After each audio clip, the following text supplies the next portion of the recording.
You have not misread me, mister. I definitely think book trailers are filthy, sickening, deplorable things that ought to be hanged like freaking pedophiles. Before we strap our belts in and jump in though, I feel some sissy backpedaling is due, okay? First, not all book trailers are shitty. Of course not. But they're all shitty anyways. Second, from my rigorous digging, I've identified the following smelly features in all the shitty book trailers I've seen. Listen, Linda. Listen. Okay, what? Fuck you!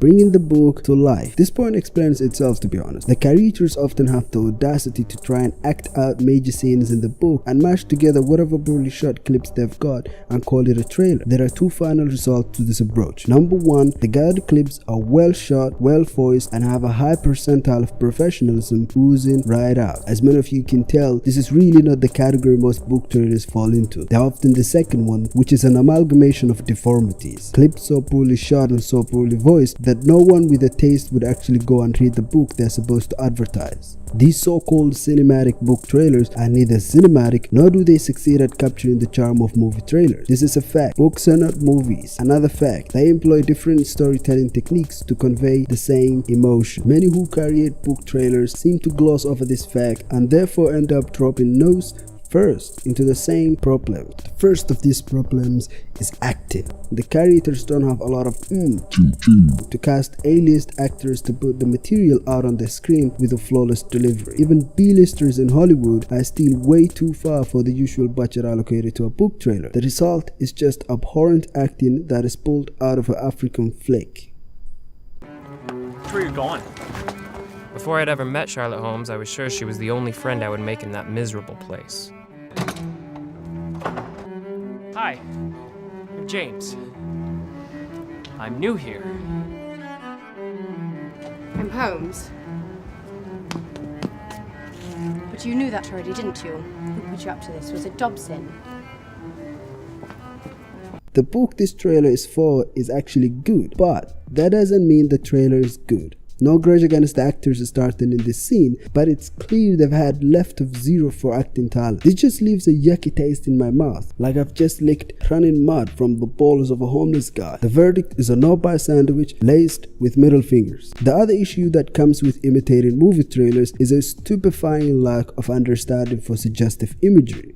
By suggestive imagery, I mean subliminal clips, even flashes of images that all have a certain feeling to them, a feeling that helps them plant an idea in the head of the viewer. The most generic of these is when sunbeams rain and spot the screen with flares. This is often matched with a swelling, comfy track to communicate a warm, hopeful feeling. It could signal the stories about a man of faith and his search to find God. It could signal a struggle to fight oppression. Whatever it is, it probably has to do with hope. The direct opposite of this is when it's pitch dark and there are creaky noises in the back. Heck, a trailer could start with no sounds and a person just weeping in a muddy concentration camp under the rain. No need for words to communicate what the person is feeling, no flashcards to take the screen, just a defeated human being. It's not complex, but it's time consuming. The Savior's Champion is a YA novel by Chana Murasi and is her latest book. I personally enjoy her YouTube videos and, from a writer to a writer, I see no fault in her. I'm just being honest when I say her trailer for this book was nothing short of meh. It was just a slideshow. She might as well have had a scrolling wall text of the synopsis. I'm being honest. Let's see the trailer for Creed 2, a movie I'm particularly hyped for. It starts with a bang and shows a defeated man without ever telling us he is defeated.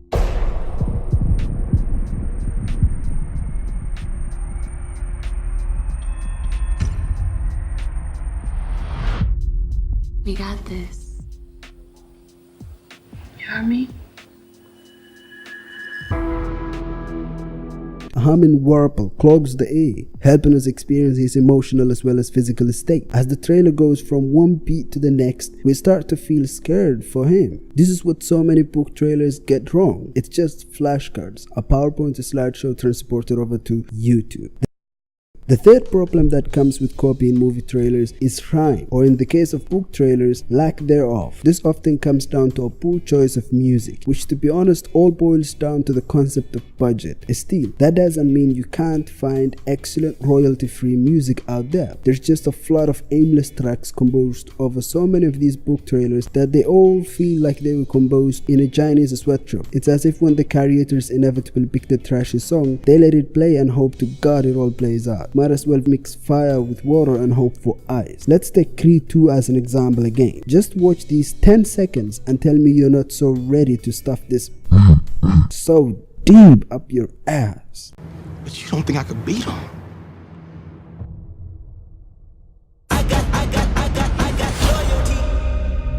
I was afraid I couldn't live up to these expectations. I got loyalty inside my DNA. I'm wide open, Warner Brothers. Make sure you oil before digging. But there are exceptions to the rule. Out of the hundreds of book trailers I've seen, there is one trailer that has successfully managed to combine literary techniques with visual imagery. I will always be the girl in the music box, the one in the glistening tutu with long legs and a perfect pirouette. I will be like a doll come to life, made just for the stage. I will be perfect, because there can only be one prima ballerina. Go read the book. It's pretty great. The ultimate lesson: don't sell a book like you sell a movie. They're not the same thing.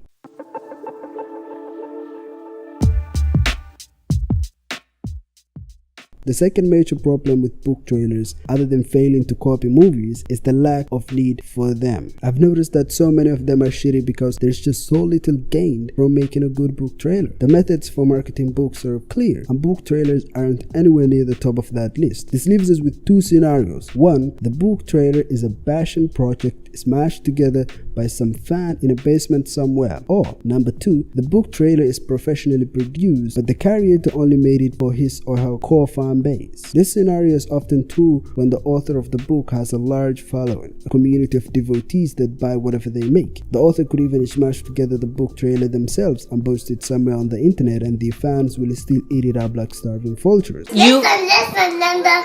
Listen. Okay, what? Fuck you! I've compiled 10 tips to help you make a great book trailer to avoid the mishaps I've mentioned above. Number 1. Make it brief. 35 to 55 seconds brief. Number 2. Pick a track and rhyme your clips to its internal beat. Number 3. Don't try to imitate movie trailers. You don't have the actors, the budget, and the technical expertise to do an adequate job imitating those people. Stick to what you know best, which is writing words, and find a way to combine that into a book trailer. Perhaps a narration with symbolic images, like the Tiny Pretty Things trailer. In case you try to imitate movies. Number 4. Have a good budget. Number 5. Be cohesive. Most importantly, showcase the main idea of your novel. Tiny Pretty Things trailer was effective because it showcased the competitive nature of the protagonist. Find what makes your story worth telling and stick to that throughout the book trailer. Finally, number 6. Never use clips from movies and works you don't own, especially given that this is a book trailer for a work you are making money out of. So that's it for this video. Book trailers can be a hassle, but if you slow down, take your time, and apply those 6 advices, you'll be better off. Could you do me a solid and bash the notification bell? Have a lovely day. I love you.